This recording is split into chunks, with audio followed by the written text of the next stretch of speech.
All right. Thanks for coming. I'm very happy actually to see the crowd continuing to grow. We're on week 3. Hopefully that's good. We're on week 3, which is Apologetic Approaches. But before we get to that, we are going to have to cover a couple of things that we will be talking about throughout all of the arguments for God's existence that's really important to understand, and that is what we call arguments. And arguments, just so everybody understands, arguments are not yelling matches between spouses, and siblings and things like that. Arguments are discussions, basically, and proofs, and trying to examine things and their nature. So we're going to talk about arguments first, and we're going to talk about the two main types of arguments, deductive and inductive arguments. And then we're going to talk about the different approaches, ending with what's called Classical Apologetics, which is basically the approach of how we're taking this entire series, which is a 2-step approach. Okay? So again, an argument is not a yelling match. An argument is simply constructing and evaluating arguments. Remember what we talked about before. All beliefs start with a claim. God exists, God doesn't exist, God is 3 in 1, God is not 3 in 1. All of them have reasons for that, and then all of them have implications, right? So if God doesn't exist, absolute morals don't exist, right? And what we're talking about here is constructing what you're talking about when you're talking about the reasons. Okay, so we've kind of moved beyond just the statement of the belief, God exists, and now we're going to start talking about how we get to and convince others that God exists, and specifically that the Christian God exists. They are meant to be convincing. Okay? They are not meant to be one. That's the difference. This is not a political debate. You can walk out of it thumping your chest, having taken someone further from God. Or you can actually win the argument truly by convincing them that they should at the very least think about faith, and at the very best become Christian. Okay? So very different than the way we use the term argument in today's society. So, in general, philosophical arguments contain 2 things: the conclusion and the premises. Okay? But they're almost always written in the other order. So it's the premises first, and you have to have at least 2 to make an argument, and then the conclusion. So it's like premise 1 is justification 1, premise 2 is justification 2, and then the conclusion is therefore blank. Okay? So keep in mind, that's the way generally arguments are constructed. Now, again, it's a minimum of 2. So if you read a philosophy textbook, there may be 15 en route to it. I would recommend keeping it as short as possible in general, right? I mean, you don't necessarily have hours to take people through 6 premises. Now, that being said, sometimes, premise 3 and premise 4 are really tightly tied together, and you're really just listing them out to make it clear, okay? So you don't always have to really go through every premise of an argument in order to get to the conclusion, because some are foregone. They're just listed out to make it clear, okay? So again, in general, there are 2 types of arguments: deductive arguments and inductive arguments. And they work slightly differently. So a deductive argument is one in which the premises lead to a necessary conclusion. So say you have 2 premises and a conclusion. If premise 1 is true and premise 2 is true, and they are logically valid, then the conclusion will follow. And I'll give you an example in a minute, because I understand these terms are a little weird, okay? But we use that term all the time in English language and don't really think about what it actually means. You say, oh, that's a valid argument. What does it mean to be valid? Well, if its premises necessarily lead to its conclusion, then it's valid. It's sound if it is both valid and you accept that all its premises are true. So what we really want is a valid argument with true premises to get a sound conclusion. Does that make sense? Because you can come up with an argument that each one of the steps is correct, but it actually doesn't lead to a sound argument. Okay? And I'll give you an example in just a second. Okay? So, a bad argument is anything that doesn't follow that. Right? Here's some examples. This is a good example. All people are mortal. To the best of our knowledge, every person that is going to walk the face of this earth is going to die. Right? We have really good evidence of that. Socrates is a person. Therefore, Socrates is mortal. Right? I could probably pretty easily convince you that premise number one is correct. All people are mortal. Pretty easy to convince you that Socrates was in fact a person. And therefore, it is both valid and sound to say that Socrates is mortal. Everybody following so far? Any questions? Okay, because this one is like, we've got to understand deductive arguments. So let's look at some that aren't good. All people are mortal. Okay? My dog is mortal. Okay? Therefore, my dog's a person. What? Doesn't quite fit. Right? Now, why is that? It's an invalid argument because premise 1 plus premise 2 doesn't necessarily give you the conclusion. Does that make sense? So that's an invalid argument. Okay? Now, here's another one. Oranges are green. All green things make me sick. Therefore, oranges make me sick. Now that one is neither valid nor sound. Why? Oranges aren't green. At least not ripe oranges. Right? All green things make me sick. Well, that may be true. If green things truly do make me sick, like some kids claim, then that can be true. But it does not follow either from step 1 and step 2 to get to step 3, nor is one of the premises correct. Okay? So that is neither valid nor sound. Everybody tracking so far? Okay. Inductive arguments are not what they call truth preserving. Okay, a deductive argument is truth preserving. Right? It preserves the truth when I say all humans are mortal, Socrates is a human, therefore Socrates is mortal. That preserves the truth of the whole argument. But an inductive argument, even a really good one, the conclusion does not necessarily have to follow from the premises. So premise 1 can be completely true. Premise 2 can be completely true. But the conclusion is not necessary. Okay? It is more of a argument to the best explanation. So many of the things we will be talking about, in fact, are inductive arguments. But this is why I say it's really important we can wrap our heads around this, because the stuff we're going to talk about next week, they're deductive arguments. So you have to understand the concept of valid and sound. Okay? So at best, an inductive argument is said to be a strong argument. A strong argument. In other words, if you accept the premises, then you're probably going to accept the conclusion. Okay? The conclusion is more probably true than not. Everybody follow? Okay. Now we do this all the time and we don't even think about it, right? We do it all the time and we don't think about it. Here's an example. I look out the window on January 6th and it's snowing outside. What conclusion am I going to draw from that?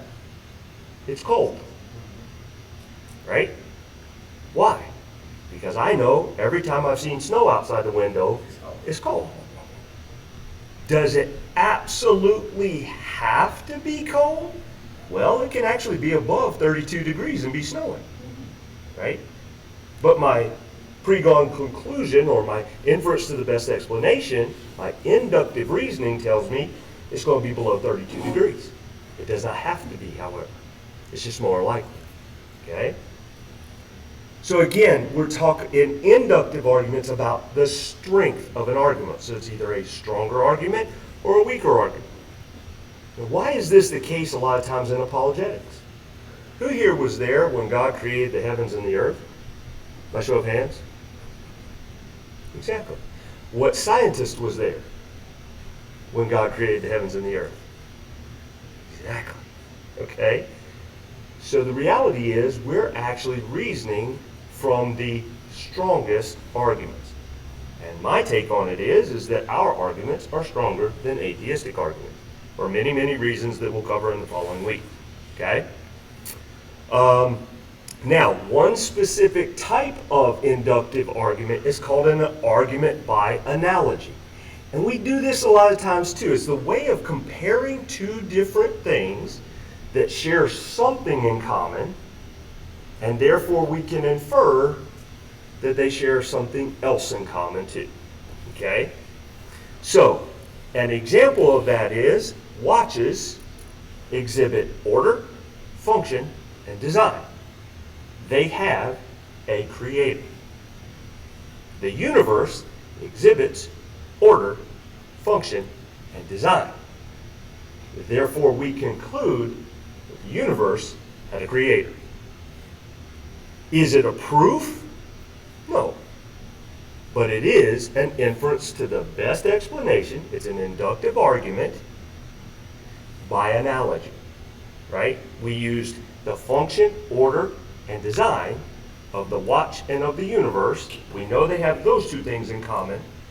And we say, well, because the watch had a creator, so should the universe. Everybody follow? Okay.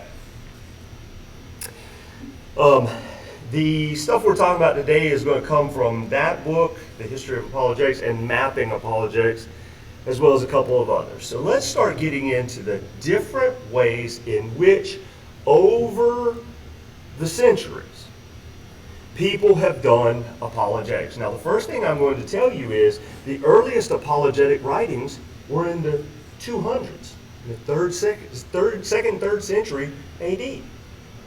Why? Well, in part because the Romans accused Christians of being atheists, said that they had no God. Why? Because they didn't believe in the pantheon of gods that the Romans had. What was the other thing that Christians had to battle with? And that is Judaism, right? So on one side they had pagans, on the other side they had Jews, and they had to start arguing and reasoning back and forth. So that was the original apologetics. And then over time, more and more and more people in the church, the quote-unquote church fathers, which is kind of a funny term to use because in reality this was way after the real church fathers, guys like St. Anselm, and I'm sure you've heard of St. Augustine, and some of these guys, they're the ones that really started becoming the foundation and the formation of these different schools of thoughts. The reason I have this slide up here is because you see on the left side here something called Fideism, and we'll talk about what that is. And on the other side, you have rationalism. So again, Fideism is all the way on one side, and if that word sounds sort of familiar to you, it's probably because you know something about the Reformation. What are the solas? Sola scriptura, sola gratia, sola fide. Fide means faith. On the other end is rationalism. We'll start on the left side of that particular one. Doesn't mean they're left or liberal, just means that's the drawing. And talk about what is fideism. Now, believe it or not, there were a whole lot of people, and still are, who are fideists. What does that mean? Well, it comes from the Latin word for faith. Fide simply means faith. So it is people who actually reason the other way around. they start with faith and reason out, rather than evidentialists who say that you can get to faith purely by evidence. Okay?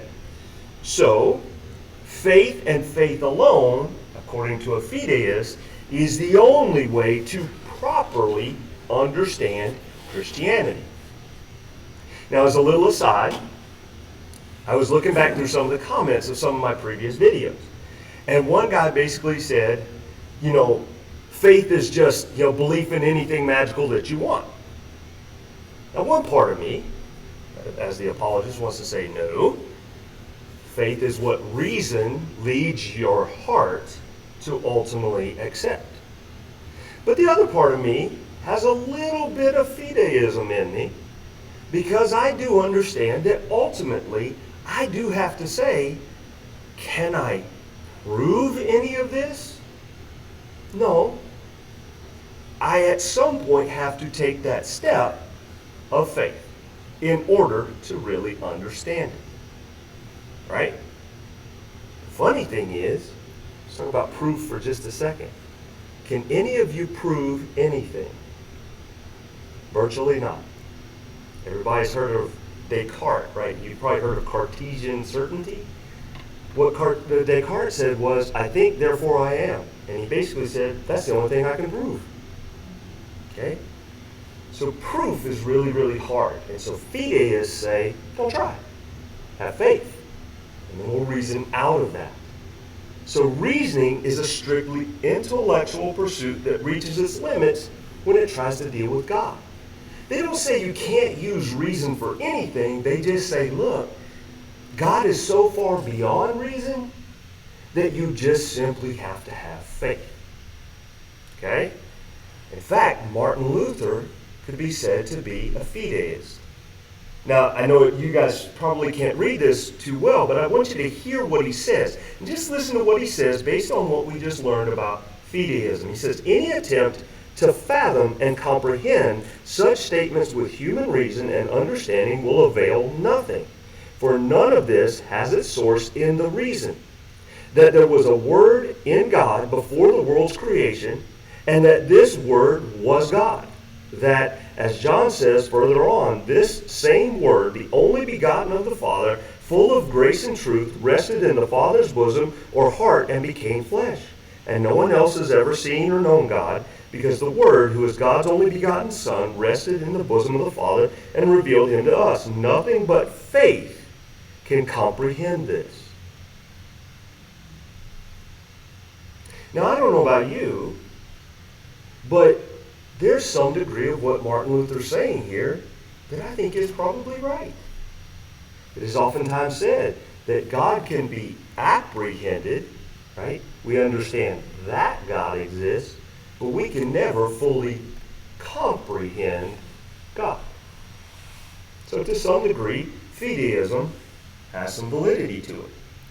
Now, again, we're not going to talk really about rationalism, because it is so far over that I, even as someone who would consider myself a classical apologist, I don't believe in rationalism, which is that it's an all a mind game.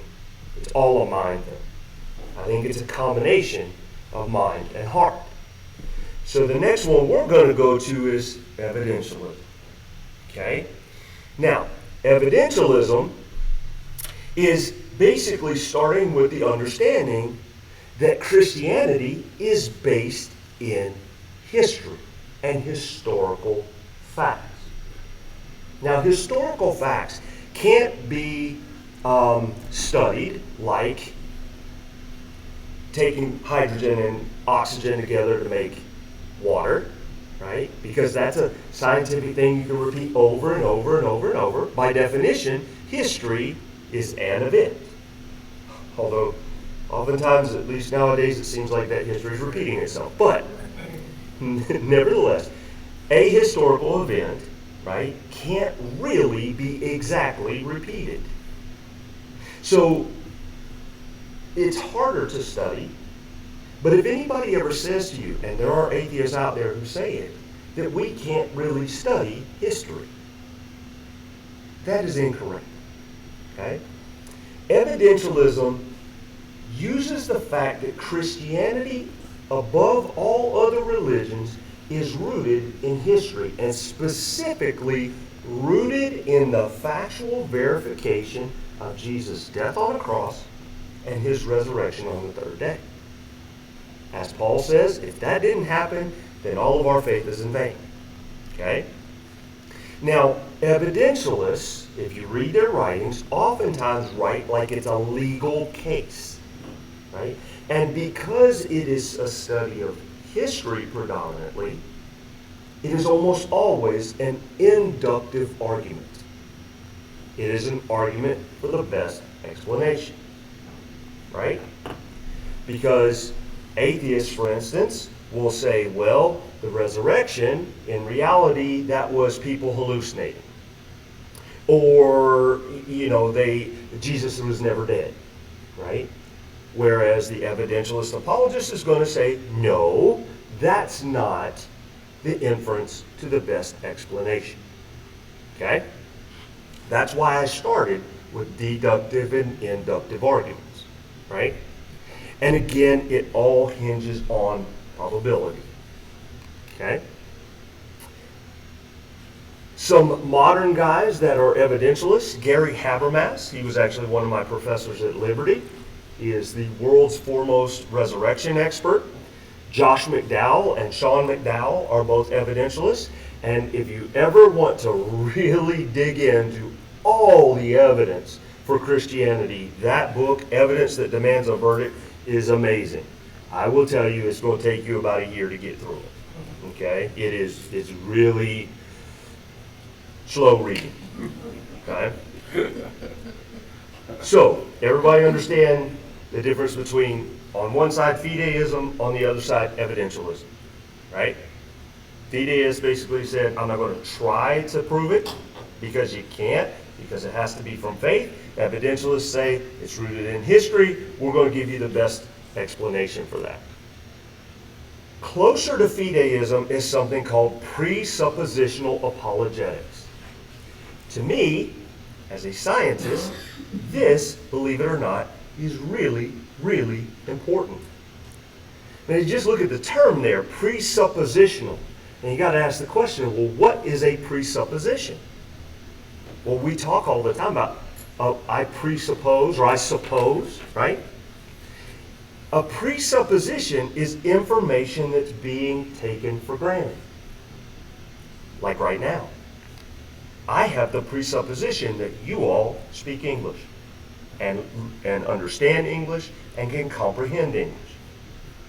That is a presupposition that I have. Right? So, presuppositional apologetics uses a couple of presuppositions. And what are those?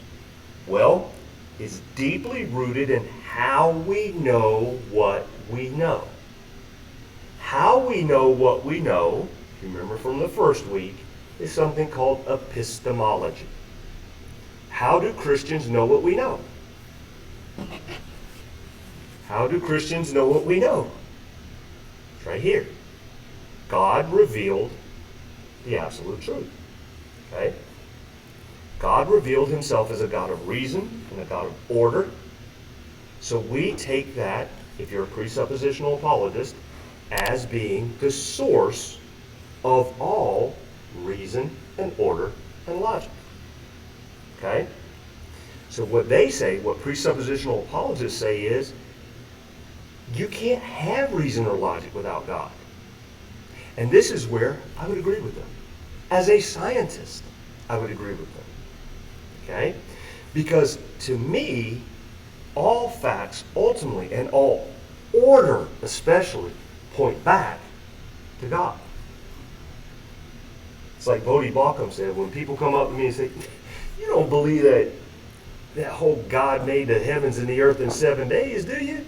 Bodhi Baucham says, no, 6. So, slow down, go back. So, the presuppositionalist is going to say God's existence is required for uniformity in nature. Now, I'm a chemist by training from college. Why is that important to me? There you go. No order, no chemistry. No order, no repeatability. It's funny. Most atheists are naturalists. They will say to you that everything comes from nature. It is in nature, and where we are now is from random chance, chaos, it just happened. But the thing is, if random chance and chaos is how we got here, then how do we know that tomorrow is going to be like today? Or that today was going to be like yesterday? You have to presuppose that tomorrow is going to be like today, is going to be like yesterday, is going to be like the day before, to even do science. So the reality is that the scientist who is an atheist borrows from the Christian worldview that says God put everything in order to even do what they do, while all the while denying God. To me, that's self-contradictory. Thus, I am both a Christian and a scientist. So, everybody understand presuppositional apologetics? It's pretty straightforward. The word sounds kind of weird, but it's pretty straightforward, right? So now, we're going to go on to classical apologetics. And this is where we're going to sit for many, many weeks after this. Classical apologetics. Now, in classical apologetics, it is a two-step approach that has a huge emphasis on reason above even evidence, although it uses evidence, okay? Now, remember, when we first started, we talked about deductive and inductive arguments. With an evidentialist, what are they going to go for? Inductive arguments based on Christ and history. But what a classical apologist does is, yes, uses some of that as well, but also uses quite a lot of just pure reason and logic and deductive arguments to get to God. So the two steps are show that God exists and then lead them to Christianity through the evidence of it in history. Okay, so step one, show them God exists. Step two, show them Christianity is the right worship of God. There are examples of this all over the New Testament. The best of which I can think of is Acts 17, when Paul goes to the Areopagus in Athens. Athens was a center for philosophy and reason and logic. There were entire schools of rhetoric there. And it even says he went and talked to the Epicureans and the Stoics. Guess what Epicureans and Stoics were? They were two different schools of philosophical thought. And what did he do? He reasoned with them using a statue, an idol, to an unknown God. And he said, this God which you do not know, guess what? I know him. He's not that idol. Okay? We will talk a lot about both the cosmological arguments, there should actually be an S there, and the teleological arguments. Everybody's heard the word the cosmos, right? So the cosmos is basically the universe, the heavens, the earth, everything that exists. So the cosmological arguments are the arguments from the origin of the universe. And then the teleological arguments, teleos is the Greek word for order, so it's an argument from the design and the order of the universe. And in doing that, I love that one. In doing that, we'll go all the way from the order of the universe to the order of our solar system, to the order of our planet, to the order of our bodies and our DNA. and show how all of that goes back to a creator and sustainer God. Classical apologists, there's a lot of them. So probably a lot of you have heard of St. Thomas Aquinas. Of course, there's like a million St. Thomas Aquinas high schools. C.S. Lewis, R.C. Sproul is a very common one. And my favorite that is currently still alive is William Lane Craig. William Lane Craig is the foremost expert on the Kalam cosmological argument, which we will talk a lot about here in the coming weeks. So the thing is, if you've noticed, I don't fall squarely in any particular camp. And I don't think anyone really should. And even William Lane Craig, who's a classical apologist, he also is a scholar in resurrection evidence. Well, that's more of an evidentialism. Okay? And others will say, well, and even he, William Lane Craig, will say, ultimately, it's the power of the Holy Spirit in my life that gives me my faith, not really the evidence. The evidence breaks down the brain barriers, but the heart barrier is the work of the Holy Spirit. And so the reality is, and like I said, as a scientist, I believe in some presuppositional apologetics as well, because I understand that we've got to have order in order to do what I do as a physician and as a scientist. J. Warner Wallace, who, if you guys don't know who he is, J. Warner Wallace is a very famous cold case detective. He actually has never lost a cold case trial in his life. He's been featured on Dateline and 60 Minutes in 2020 and all these kinds of different things because some of these really high-profile cold case murders that he has helped to solve. And his wife converted to Christianity a number of years ago now, and he actually set out to read the 4 Gospels to show that what she was thinking about Christianity was false. And ultimately what he ended up doing is when he read the 4 Gospels, he read them as if they were eyewitness testimonies to the death and resurrection of Jesus. They were eyewitness testimonies to his murder. Right? That's what they are. And he started looking at these, and as he read them, he realized it's true. So he came to faith. And now, he actually, I don't even think he does cold case detective work anymore, but he's written a book called Cold Case Christianity. Okay? And he wrote a follow-up, God's Crime Scene, that talks about creation.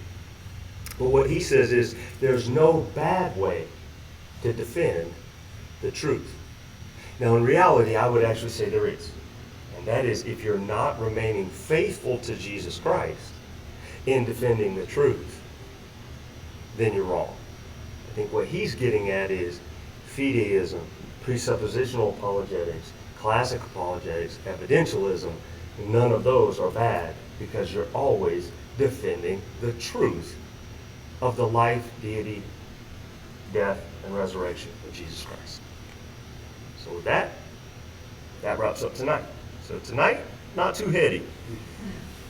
Next week, make sure you got your coffee in you beforehand. We're going to talk about some really, really highly intellectual stuff when we talk about the ontological argument. Okay? I'll give you a preview. It starts with that than which nothing greater can be conceived. Y'all got that? All right, y'all. Thanks for coming. We hope that you enjoyed the content of our video today. If you did, make sure to give us a thumbs up and share this content. Also, don't forget to hit the subscribe button and hit the bell so that you are alerted to any new content that we post on our channel. Please remember that all of our video content is completely free of charge and can be reposted, shared, and embedded. You can also find us on Facebook at facebook.com/armorofgodapologetics with an S. Thank you for watching and have a blessed day.